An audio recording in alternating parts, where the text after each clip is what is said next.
morning, everyone. I hope you are recovered from the party yesterday. I'm going to try to make the talk as fun as possible. I know there's not many Angular fans in the conference. How many of you have been using Angular 2? Oh, okay. So I'm in the right room.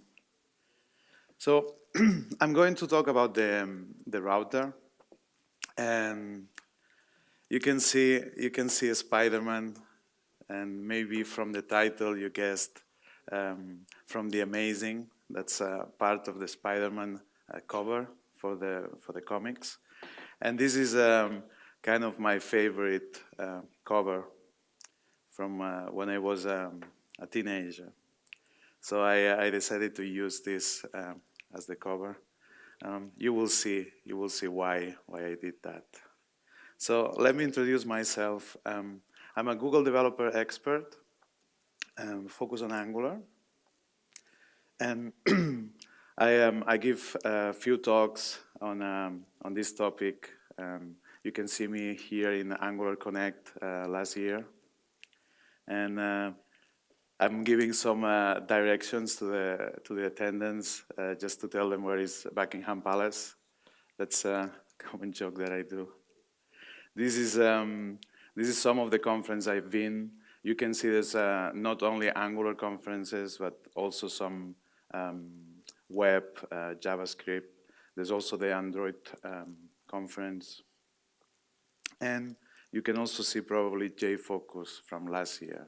So it's my second year, very happy to be here.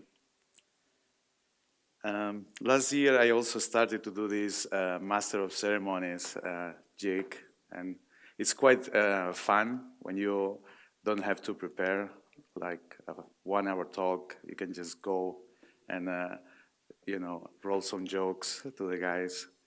That's quite fun. And besides that, I also do trainings. So you can see maybe some of the guys. This is Todd Moto. And this is during QCon London. So I asked him to help me. And unfortunately, he was all day on Twitter. That wasn't going as planned. I also have my blog, which I'm covering JavaScript, Angular, and other topics like GraphQL, which I would recommend you to follow. And I also do quite a lot of community work. So I run these two communities. The first one is Angular Zone, which is more related to this topic today of the router. And we publish a lot of content. All of the sessions are being recorded, like the one today. And then the other meetup is GraphQL London. And this is quite new. It's only have been 2 meetups since last year. So you can see that it's growing quite fast. Very exciting. I also want to, sorry for the long intro. I have a busy life. So this is another project that I'm going to do this year. A full week bootcamp in Canary Island. And this is going to be a regular training for 3 days, and then the rest of the week we are going to make teams and build something more near production application. So that's going to be fun. The next thing, if you are following the Angular community, this is probably the biggest event happening. Not because I'm one of the organizers, but because ngConf is also helping in the organization. And this is the first Angular conference happening in a cruise. So it's departing from Miami and going around the Bahamas. So if you are free around May and you have your pocket full of money, feel free to join us. That's going to be pretty fun. And of course, there will be Angular, but there will be a lot of other activities, as you can imagine from a cruise in that side of the world. Okay, so let's start this little story. So some days before the conference, believe it or not, I received this text message. And he's, as you can see, is a Spider-Man. And he's asking me, okay, I have this problem. I'm having this application that is giving me a lot of trouble. Can you help me, Gerard? And well, as I said, I'm a Google developer expert, so I have very cool friends, as you can see. And I was thinking, I don't know, maybe I can use Angular to do this. And I agreed, and I was like, okay, yes, let's do it. And the first thing that you should do when you start a new project is do some research. So that's what I did next. And I was thinking, okay, what are the things that Spider-Man would need in this application? So I did my research, Google search, and I found out this.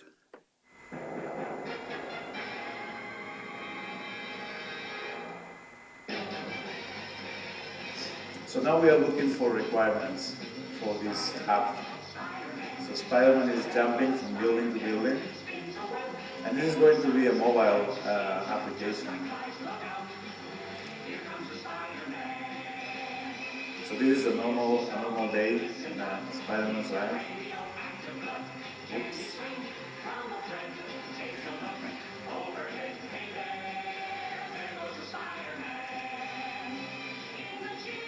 So that's basically one of his problems. When he's jumping from the building to building, trying to fight the villains in the city, he's losing connectivity, and that's one of the issues of his application.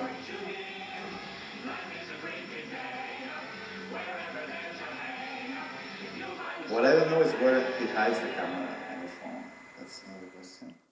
But yeah, he's having some problems. So I'm thinking Angular 2 could be a really good option. And this is something that developers do sometimes. We kind of try to push the technology into our clients, and this is what I wanted to do. It's like, okay, I'm going to use Angular 2, but the thing is, Angular 2 is not so known for Spider-Man, so I'm trying to sell it to him a little bit.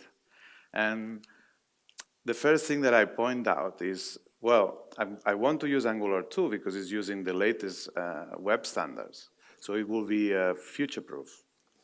And that's a really good quality because the application that I build today, it will be also working in the future. And following the standards is a good strategy for that. The next good feature is that it gives you a really good, great developer experience. All the tooling around Angular 2 is really good, and it supports me to build any kind of application. So if the application is successful and I want to build on top of it, it will allow me to do that easily. And even if I want to increase the team, that for now is just me building this proof of concept, that will also help me. This is also a great feature from Angular, and that is very simple. So if I have new people joining the project, it will be very easy for them to just get up and running. And this is a little bit subjective. And basically the idea is that it's simpler than it was with Angular 1, the previous version. Another interesting feature is that Angular 2 has solved a lot of the issues that we had in the previous version. And one of the issues was that it was a little bit not that well performant. With Angular 2, we have achieved a really good performance, and now we can run on different devices like IoT or wearables, and of course on mobile. And that's my use case. So that's all very good for this proof of concept. And the next point is that it will work everywhere. So if I build this app for Spider-Man and then I want to use it in a mobile phone or I want to use it for web or even for desktop. That's all covered by the platform. So these are really good features, and the problem is that Spider-Man wasn't following it. He was like, okay, I don't mind, Gerard, just use any technology that you like. And I was like a little bit disappointed, and I wanted to do some strong point to defend Angular. And I thought, okay, if I use TypeScript, I think Spider-Man will love it. And I started to show him some more information. So look, we are using in the web, we are using JavaScript, ECMAScript 5.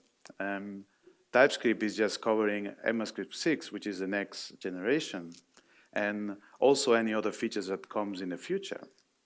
And that's a really interesting proposition. And by using ECMAScript 6, that means that we have all these nice features like classes, modules, some of these fancy arrow functions that we all love. And on top of that, we also have the features from TypeScript, which are obviously the types, and then decorators, generics, and all the fancy things. And maybe probably the best of all is the great editor support. So that will make the whole developer experience a great one. But yeah, which are the options that I can use today? So I can use Visual Code, WebStorm, Text Sublime, and Atom. So it's really covering almost all the choices. With Angular 2, we also have other tools around the editor. So we have the Angular CLI. We have also the end-to-end test with Protractor. Some other tools for debugging. And the language services. So when I'm exploring my code, I can access all the component definitions. If I need to navigate the templates, I can, from the template, I can navigate to the different methods and properties in the component. So that's really cool. We can only see these kind of features recently in the front end. And we are more used to these features in the backend or in other environments, but this is really good news. Spider-Man was still not buying into the idea, and I was kind of giving up. And I'm thinking, oh, I'm going to use Angular 2 and I don't care. But then I thought something, maybe this is going to work. And I thought, I'm going to show some demos. And you can remember this URL. So it's Angular Expo. It's more like an exposition of projects. So people that is building new apps, they are able to publish them. And there are some cool examples here. Let me see if I find this one. So basically, the idea is to show some modern Angular 2 applications so I can get him excited. And I found this one, and this one is a SoundCloud client using the latest. So it's using NGRX with Redux, and I thought, yes, this is going to work well. So I started playing some of these tunes. Let's see if it works.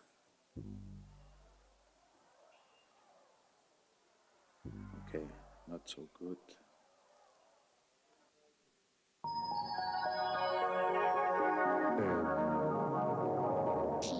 So we can see a modern application. We can navigate, play some of the tunes. It's just nicely showing the different information. And I thought that would be enough, but yeah, that wasn't working either. So it was kind of a difficult situation. And after showing this, I thought, what can I use to make him buy into the idea? So I thought, okay, this is going to work out. And I show him the logo, which is, is the superheroic framework. And then I got finally the okay from Spider-Man. So Yeah, let's start the project. Very good. So I get back into my studio there in London, and I start planning the design of this application. And the first thing that I thought is, okay, just explain me what are your issues now, and what are you trying to solve. And the first thing was he was telling me that he was losing a lot of the time connectivity. So when he was using the application, he was getting into some basement or maybe under some bridge, and he was losing connectivity, and was just so annoyed of this like loading spinner that probably you also face sometimes. And I was thinking, oh, I think I can solve that. So that's something I can do. Then there was this also another issue, and it's kind of related. So when he was using the application, and then by uh, by some situation he had to leave the application and then do other things. That means that he would just put the mobile phone in his pocket, and then the next time he was going back to the application, the form or the page would just have navigated to another point. So he was trying to find some solution for that, and I thought that I could also do that with the router. So these two features are almost covered, and I have an implementation in mind. The other thing was, this was a funny story. So Spider-Man is trying to work with Batman, and Batman has got the same application, and he left the phone in the Batcave, and Robin was around, and he took the mobile phone, started browsing, and accessed some confidential information. And Batman was really annoyed, and that was another complaint. And he really wants to work with Batman, so that's an issue now. And the requirement here will be to just allow some of the users to access these restricted areas. So that's also something that I can do with the router. So that's 3. And as also sometimes we do as developers is I wanted to try this feature from the router in Angular 2. So I just thought, okay, I'm going to do it anyway. There was no requirement, but I just put it on the list. And that's going to be lazy loading.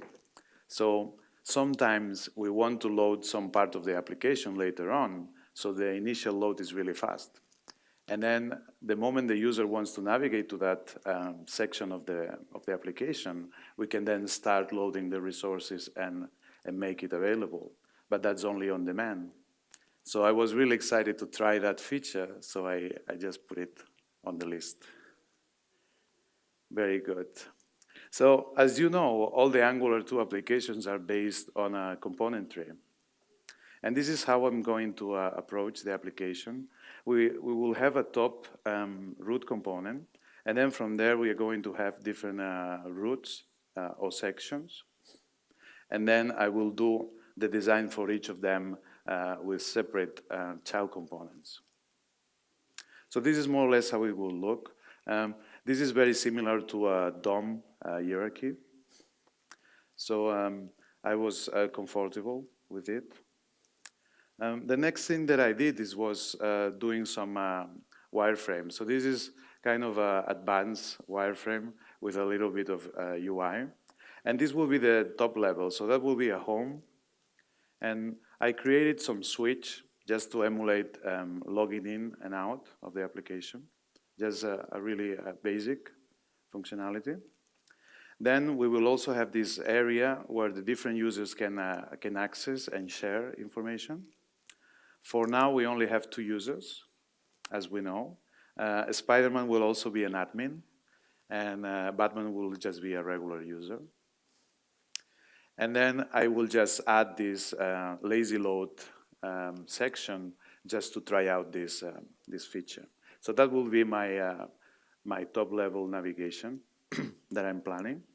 And then the next thing will be just allowing to access the details.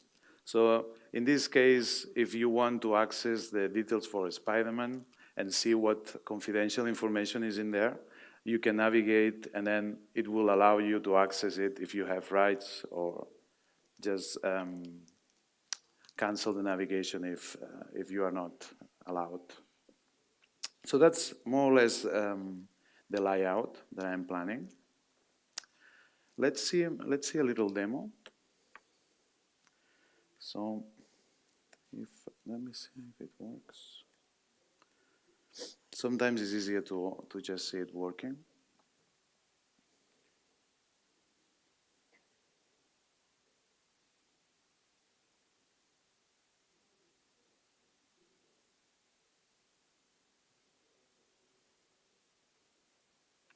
Okay. Never try live demos.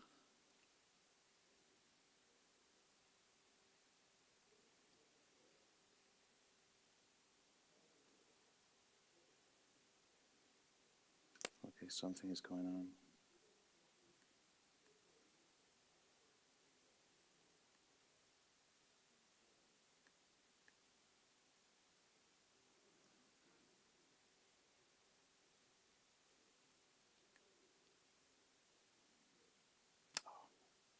Sorry. I think I will just reload this.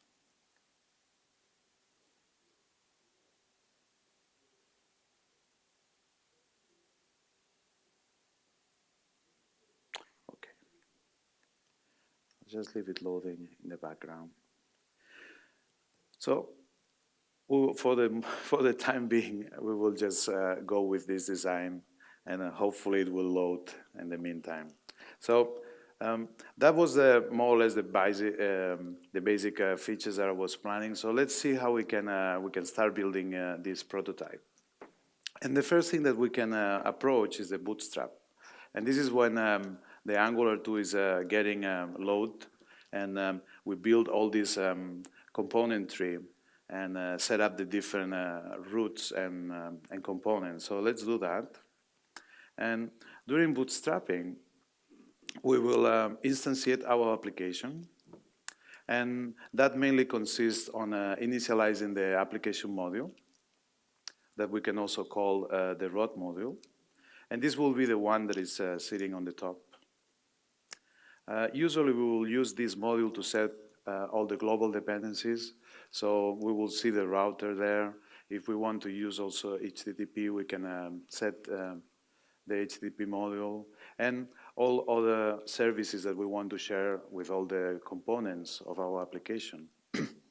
Sometimes it's also a good idea to share some global values and constants at this point. And then obviously we want to use Angular material or some other vendor dependencies. We can do that at this point. And I'm going to use some of those. So I'm going to use the router and then the HTTP and create also some services to implement these features that we saw. On the index.html, we need to think that this is a single page application. So that's going to be the only page that is going to be loaded. And from here, we need to load all the resources that we will need. Some of these are the standard includes, so that we have the zones. We also have some helpers to facilitate debugging, and the implementation of decorators and system.js. And that's the setup that I'm going to use. What we can see next is the starting point. So we use system to load what will be the application. And then that will start the bootstrapping. And later on, Angular is going to select this node on the index.html and render the content of the application. So that's what we can see here. Usually we can also use some HTML. Now we are using just a simple text for the loading, and that's some content that is going to be shown while Angular is rendering the component tree. So that will be the skeleton for our app for the moment. The actual bootstrap is happening at this point, and we can see some interesting things. So we can find this platform browser dynamic, And this is the just-in-time compilation that we are using. Angular now it's able also to render on the server. So if we are using that feature, this platform will be a different one. We can also use now what is called ahead-of-time compilation, and then that is going to parse all our templates and be much more smart about the bundle and just deploy the minimum bundle possible. And that will also cut down some of the loading time. So at this point, I'm going to use a very simple setup. That's not the one I would recommend for a production application, but this is just a prototype, so that will be enough. And that's the actual entry point, so I'm just passing the app module, and that's going to trigger all the setup and rendering, starting from this module. So let's see the details, definition of this module. We are using the ng module, which is setting up the environment and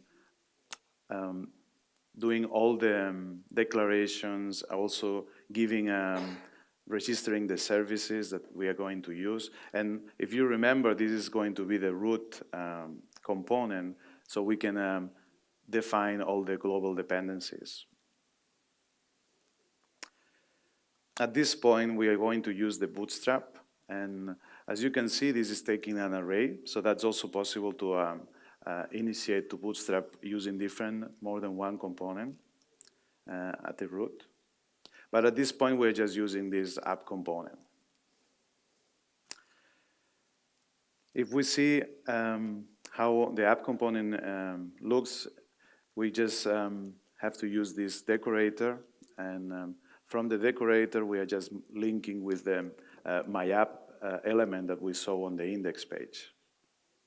So that is telling Angular the selector works using CSS selectors. So this is looking for an element.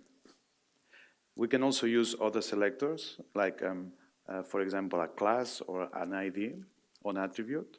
And then we will change this syntax to match that. So we are using the element selector, and that's going to match the loading and my-app element. That is going to give us something like this. And I know that I had to do something else. That was too basic for Spider-Man. So I speed it up a little bit, speeding up with a little animation. And that went really well. That was a success. Let's see if I can show you. Oh my God.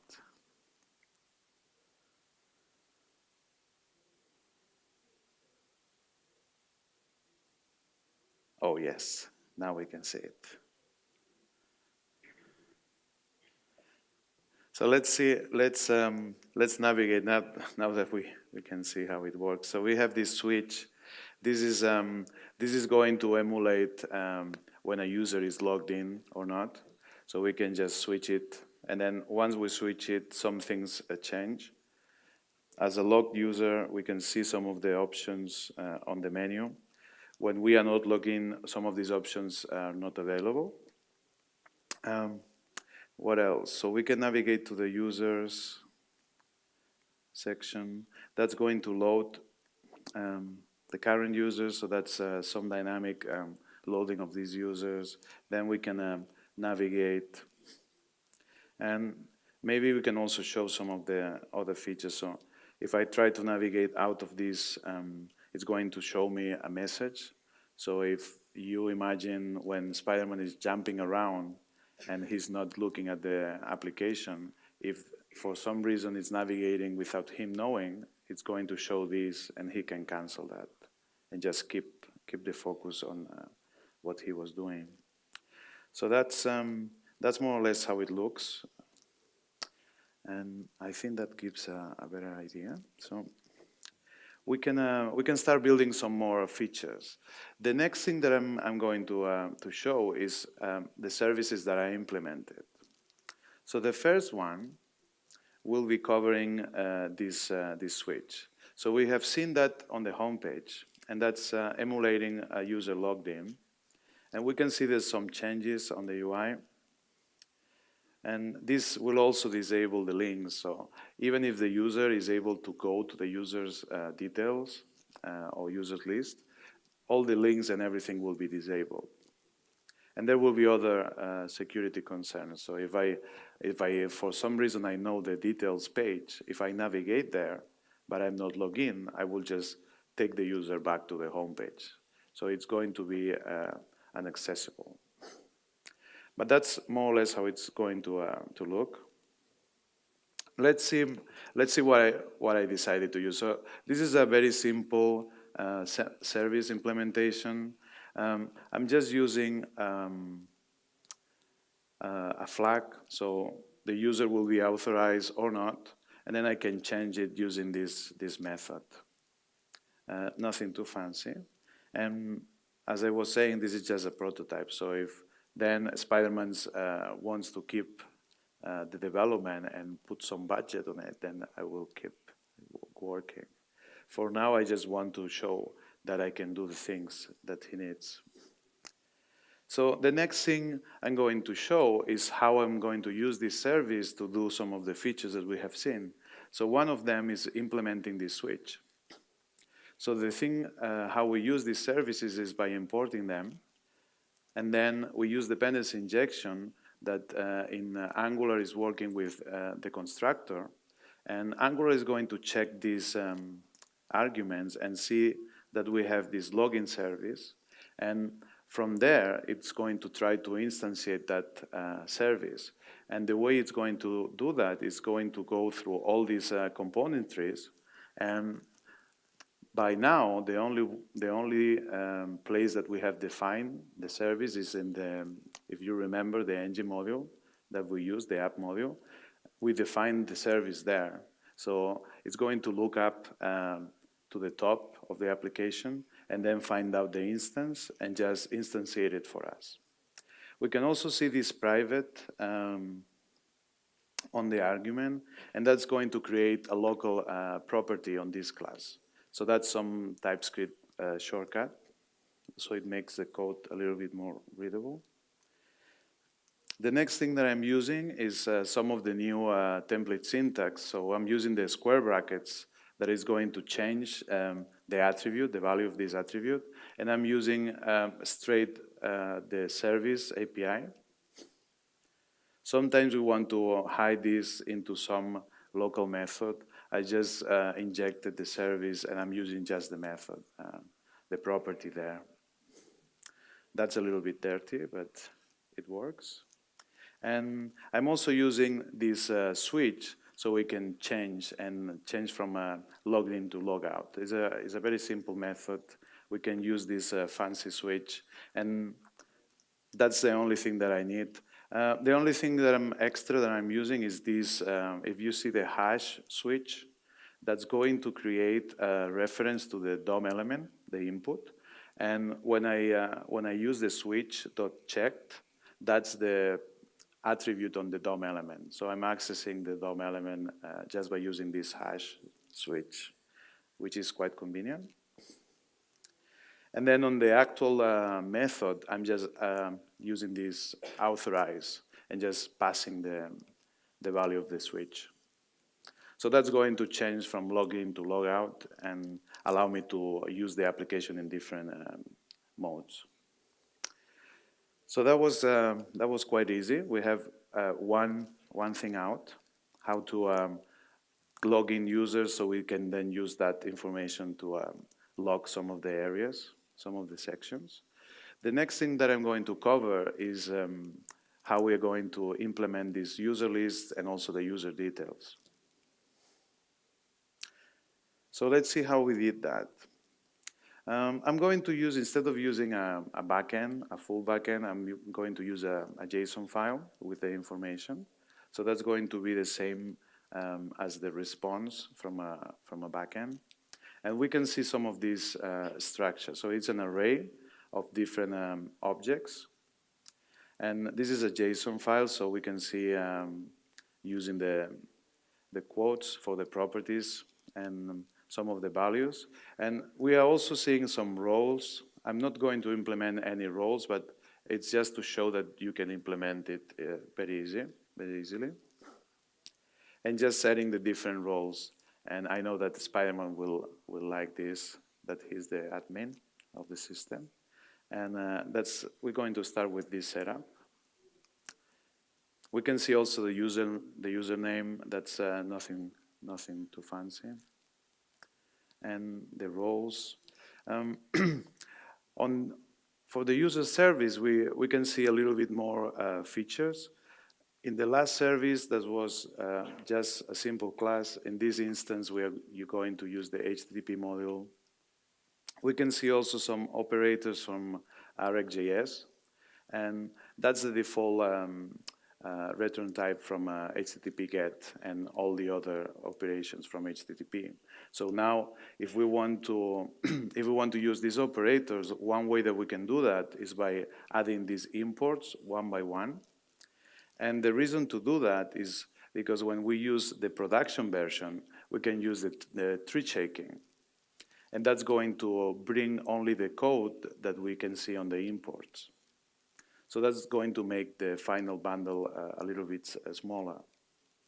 So I would recommend you to use this.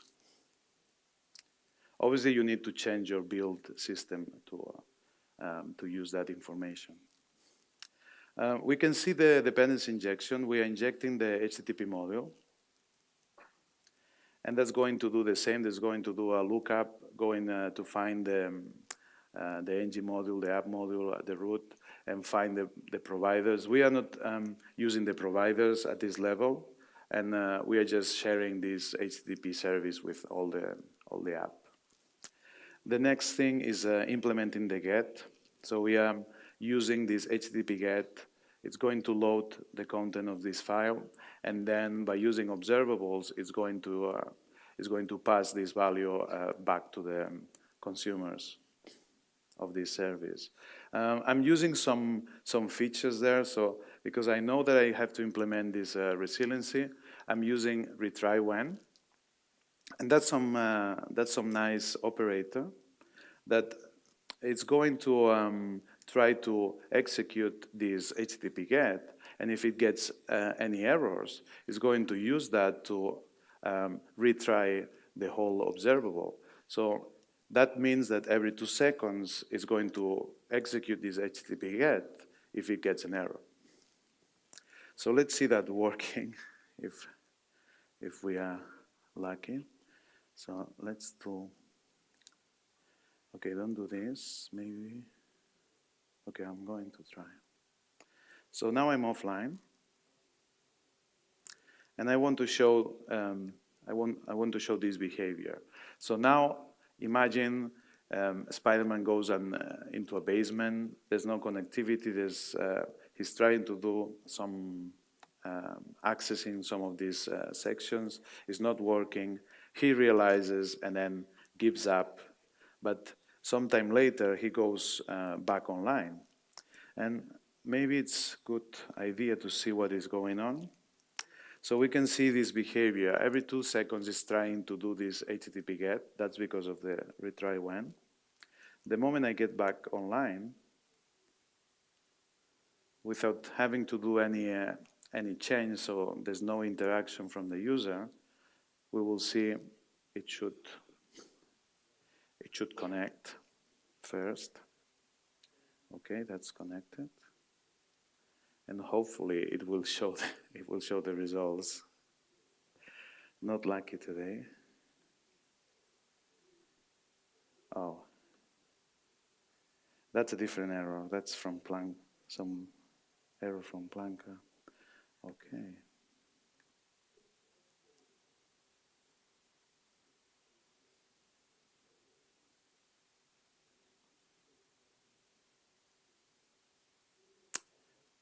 Very good.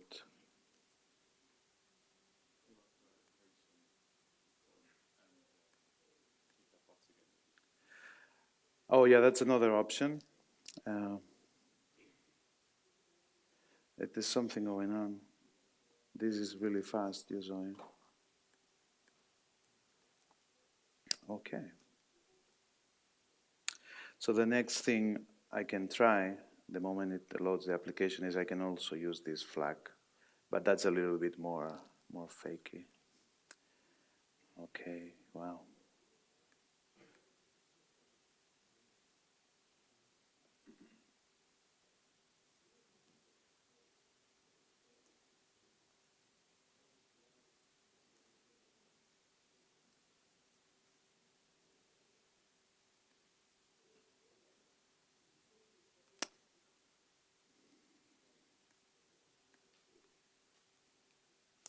It's not even trying.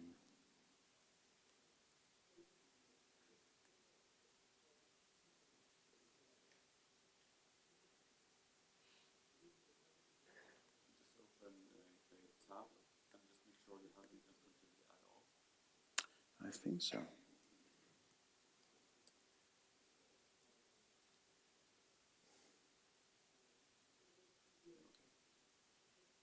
That seems it's working. So it seems it's just Blanca.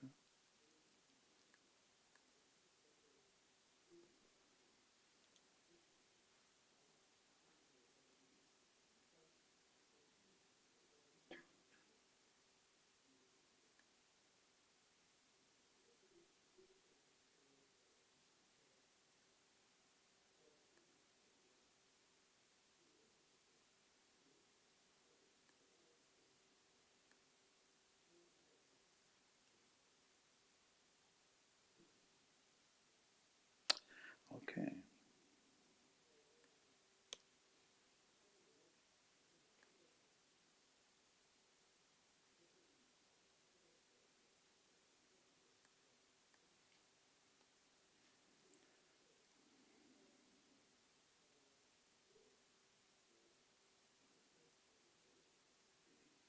I use my phone, but this is just terrible connection.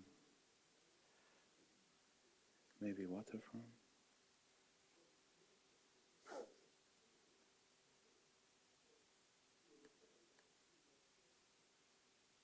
Oh yeah, that's doing something. Okay, something is going on.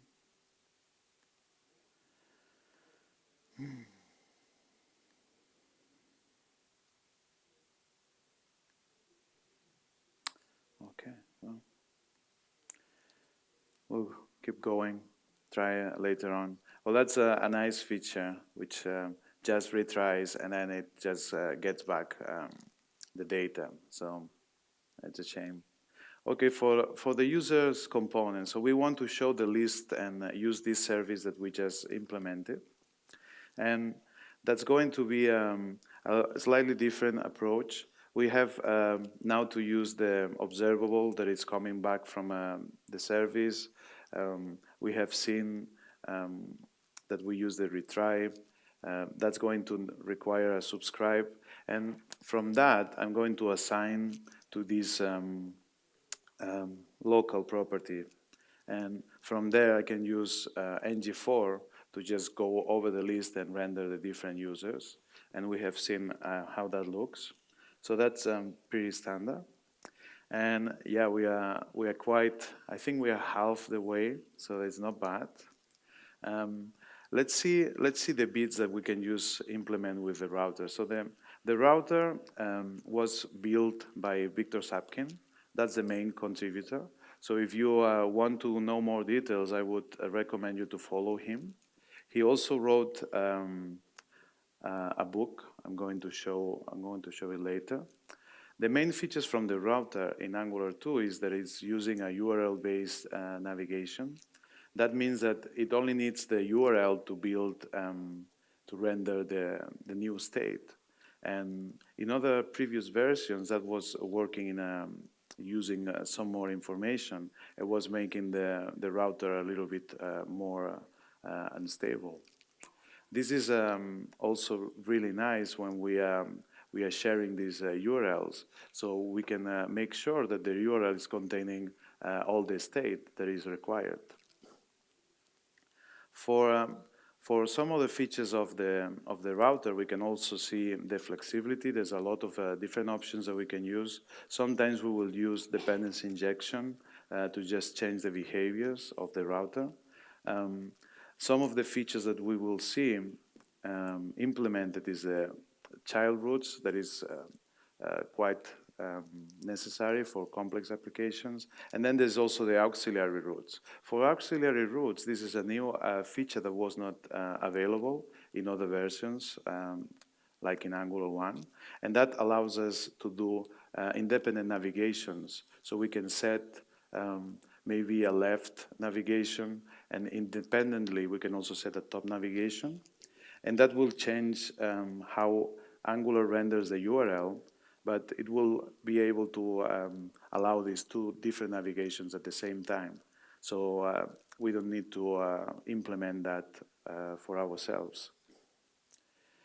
We are going to use this feature. This is the navigation guards. So there's some points where we can add some logic, so we can block access to some routes, or when we try to navigate from one route to another, we can also change that behavior.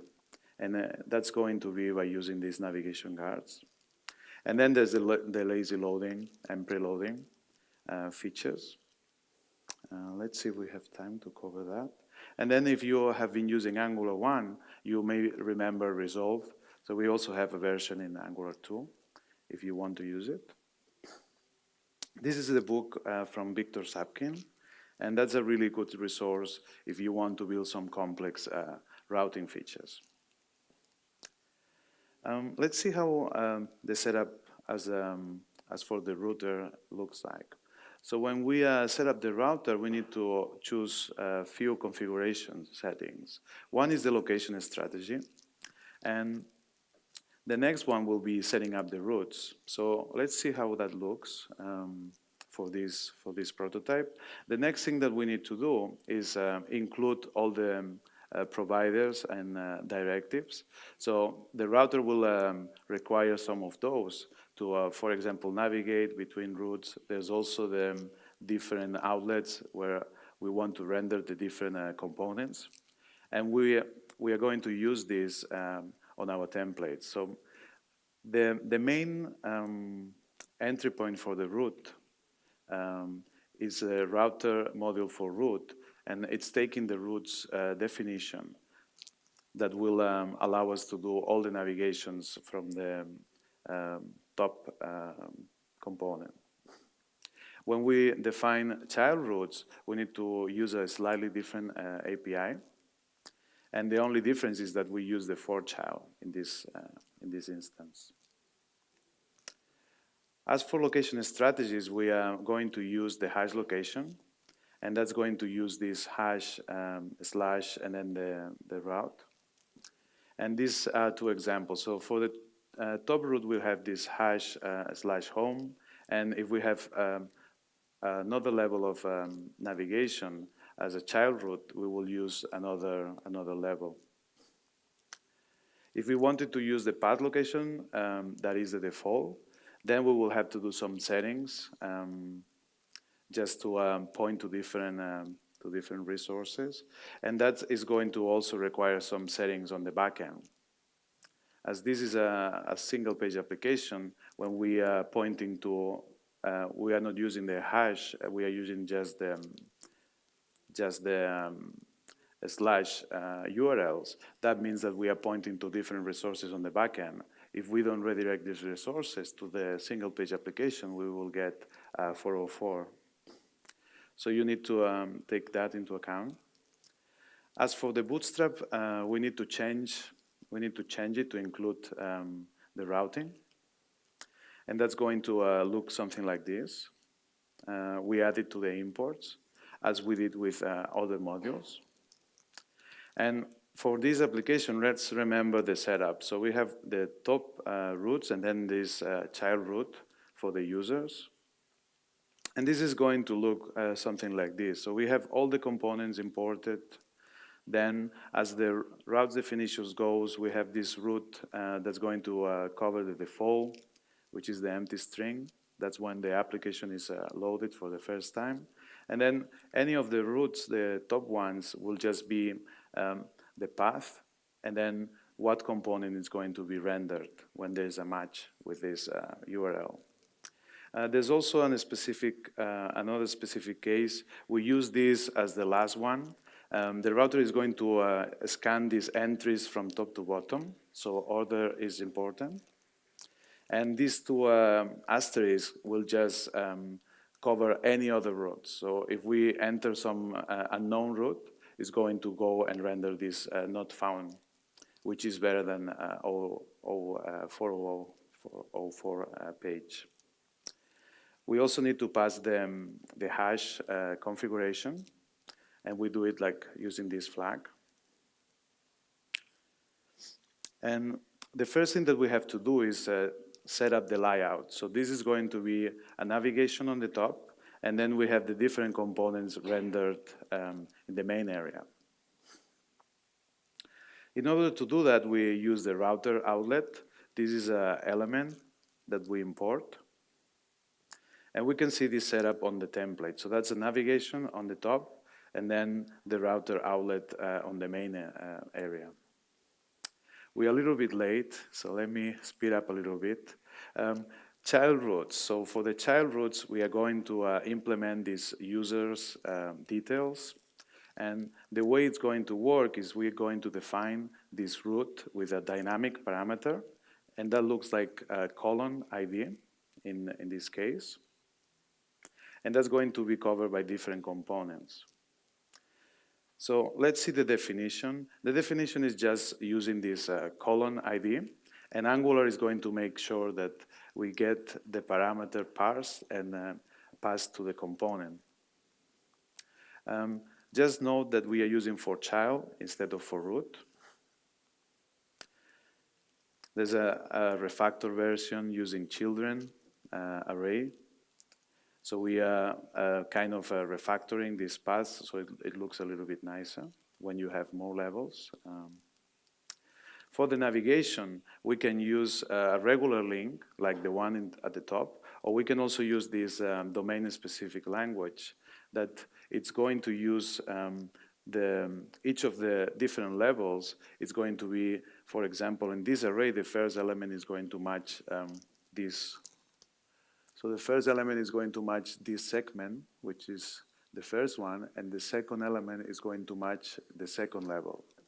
So that's a really easy way to translate the URLs into an array. We can also use some APIs to navigate programmatically. And that will look something like this. So on the user list, we can use the router link to navigate to the details. And that's going to use this array notation. We can see also some examples of URLs, how it looks as a regular link and how it looks with the router link. And then we can use some more advanced use cases that we can pass some data and use that as an extra parameter. Maybe you can look at this a little bit later. For accessing the different bits of information, now because we are using this dynamic argument on the URL, we need a way to look into that. So one way we can access that is by using this router.url that's going to give us the current URL. There are some more recipes. So for this one is the one to use these extra parameters that we use with data. And you can see the example at the top. So if we use the data property, we can access this object by using this recipe. We can also access the params bit. So in this case, we are passing the URL with a semicolon. So we can access this information by using the params. There's also access to the fragment. So we can also use fragments in our URLs. We have access to the query params as well.